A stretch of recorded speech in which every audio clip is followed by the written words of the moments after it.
네, 안녕하세요. 연합인포맥스의 이마람 특파원입니다. 오늘 미국 현지 시간으로 2월 7일 뉴욕 증시는 혼조 마감했습니다.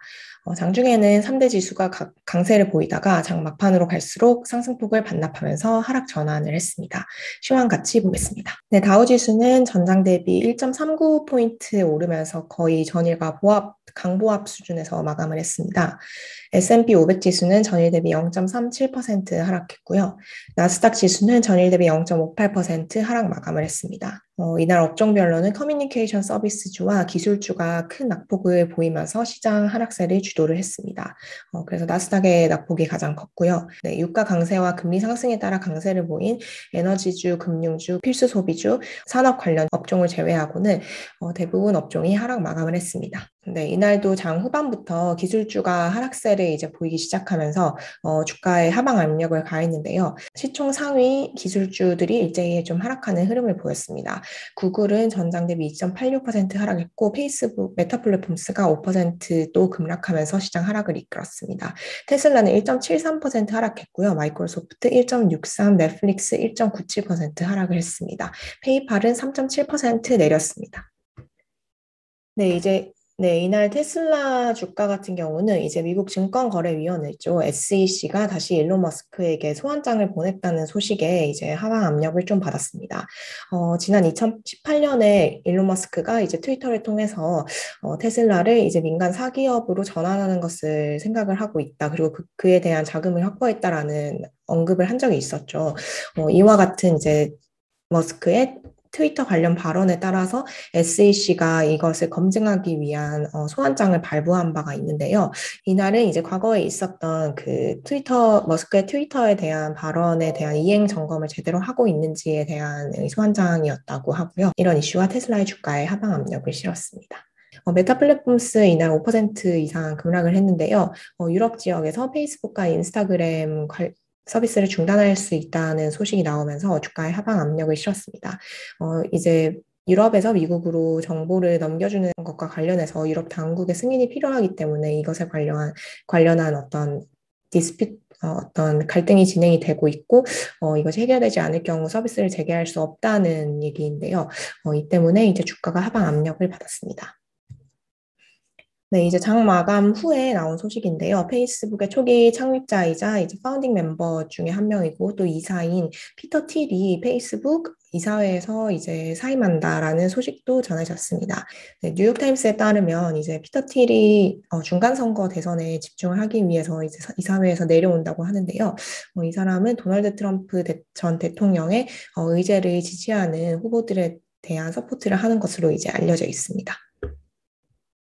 네, 이날도 특징주로는 이제 펠로톤 인터랙티브의 주가가 20% 이상 급등을 했었는데요. 네, 펠로톤은 이제 미국 홈트 관련 홈트레이닝 운동기구 회사죠. 이제 아마존이나 나이키와 같은 대형사들이 펠로톤을 인수할 수 있다는 소식이 전해지면서 주가가 강한 상승 압력을 받았습니다. 개장 전 시간 외 거래에서는 펠로톤 주가가 30% 이상 급등하기도 했는데요. 결국 20% 정도 폭등한 수준에서 장을 마감을 했습니다. 네, 또 이제 미국에서 새로운 5위 거대 항공사가 나온다는 소식에 항공주도 강세를 보였는데요.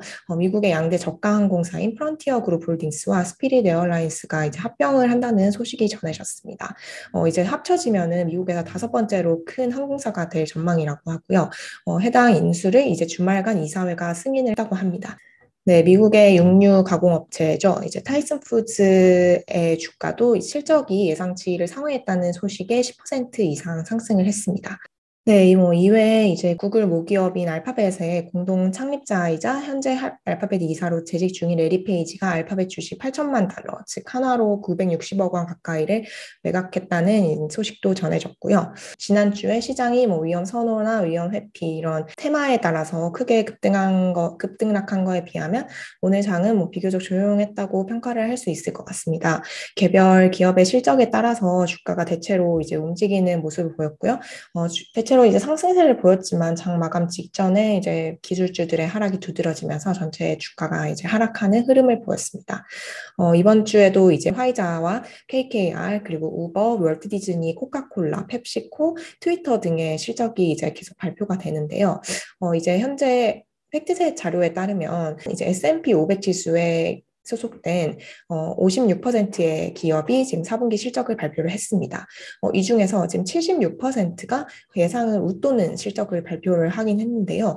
이번 실적 시즌은 지난번 방송에서 말씀드렸던 대로 금리 인상기를 앞두고 있는 만큼 투자자들이 오히려 더 좀 민감하게 반응을 하고 또 실적이 좋다고 하더라도 이것이 예상치에서 얼마나 벗어났는지 그리고 또 향후 가이던스가 어떤지에 따라서 크게 이에 대한 평가가 갈라지고 주가가 또 급등락하는 흐름을 보이고 있는 것 같습니다. 네, 이번 주 후반에 또 미국의 1월 CPI도 발표가 되죠. 미국 12월 CPI는 이제 전년 동기 대비 7% 급등을 하면서 40년 만에 최고치를 보였는데요. 이번 주에 발표되는 1월 CPI도 비슷한 수준 혹은 그리고 그 이상을 기록할 걸로 예상이 됩니다. 월스트리트 저널 이코노미스트들은 1월 CPI가 이제 지난해 같은 기간보다 7.2% 상승했을 거로 전망을 하고 있는데요. 이 정도 수준으로 나오면 전달 기록한 7.0%를 넘어서는 수준으로 1982년 2월 이후 최고치를 또 다시 경신하게 되는 수준입니다. 인플레가 심화한 것으로 나타나게 되면 연준의 금리 인상 압력이 더욱 강해지겠죠. 이렇게 대형 경제 지표와 실적을 앞두고 이날 주식시장에서는 큰 테마 없이 약간 쉬어가는 흐름을 보인 것 같습니다. 이번 주 금요일에 발표되는 1월 CPI와 또 임금 상승률에 따라서 이제 연준이 최대 연내 7회까지 금리를 인상할 수 있다. 뭐 이런 전망이 점점 나오고 있습니다.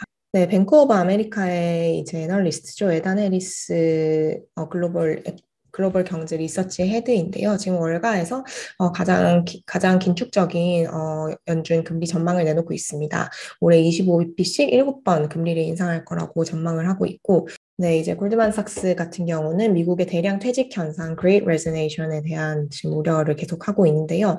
코로나 이후 이제 사람들이 직업을 얻고 또 실직하는 케이스가 좀 상당히 좀 복잡해졌는데 일부는 이제 코로나로 인해서 일자리를 상실하게 된 사람도 상당히 있는 반면 일부는 또 코로나 환경 속에서 더 좋고 또 고소득을 보장하는 직장으로 옮기기 위해서 또 직장을 그만두는 사례가 이중으로 발생하고 있습니다. 이렇게 이중으로 실업이 발생하고 있기 때문에 고용시장에 이중고로 작용을 하고 있고요. 이런 현상이 노동 고용자로 하여금 더 임금을 높여주는 결과를 만들어냈습니다. 결국 인플레이션 압력으로 연결이 되고요.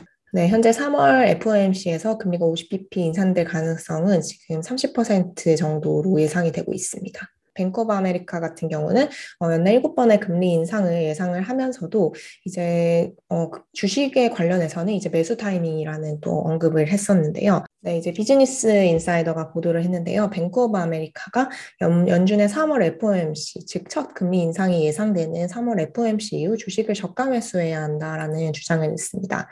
이제 주식시장은 과거 금리 인상기에도 보면 통상 최초의 금리 인상 직후 몇 달의 매도세를 보이다가 결국 강세로 돌아서는 경향이 있다면서 매수를 이제 권고를 했는데요. 네, 전문가 멘트 중에서 이제 JP모건 전략가인 마르코 콜라보니크는 이날도 역시 투자자들의 보낸 서한에서 증시 강세 전망을 유지를 했는데요. 변동성이 약간 완화되는 것을 보고 있다. 그리고 이에 따라서 주식 시장의 인플로우 유입이 이제 더 강해질 것이라고 얘기를 했습니다. 이제 기관 투자자들 예를 들어서 리스크 페리티 펀드라든지 아니면은 변동성 타겟으로 투자를 시행하는 이제 기관 투자자들의 주식 매수가 일어날 수 있고, 이외에 회사들의 이제 자사주 매입 또한 이어질 수 있다면서 이제 주가가 상승할 것이라고 예측을 했고요. 레이먼드 제임스의 전략가의 경우 이제 투자 심리가 거의 매주 바뀌고 있다. 매주 냉탕과 온탕을 오가고 있다라고 얘기를 하면서 이 같은 시간에는 이제 자신의 투자 철학에 고수하는 것이 중요하다. 아주 힘들지만 중요하다라고 얘기를 했죠. 이상적인 말이긴 한데요. 네, 골드만삭스 역시 이제 목요일 CPI 발표 결과에 따라서 투자자들의 시장 심리가 바뀔 수 있다는 얘기를 했습니다. 네, 이날 뉴욕 증시는 지난주에 대비해서는 훨씬 완화된 변동성을 보였습니다. 물론 시장이 조금 잠잠해진 듯한 모습을 보이기는 했지만, 이것은 이제 최근에 변동성이 잠재워졌다기보다는 이번 주 후반에 발표되는 물가 지표를 앞두고 조금 쉬어가는 흐름이 아닌가라고 이제 생각이 됩니다. 러시아의 우크라이나 침공에 관련된 이런 지정학적 우려도 지금 계속되고 있고요. 이런 요인들이 결국에는 주식과 같은 위험 자산의 부담으로 작용을 할 수 있을 것으로 생각이 됩니다. 이날 발표된 경제 지표도 크게 좋지 않았기 때문에 계속해서 이번 주 내내 발표되는 기업들의 실적에 주목을 해야 될 것 같고요. 저는 내일도 뉴욕 증시 소식과 함께 찾아오겠습니다. 감사합니다.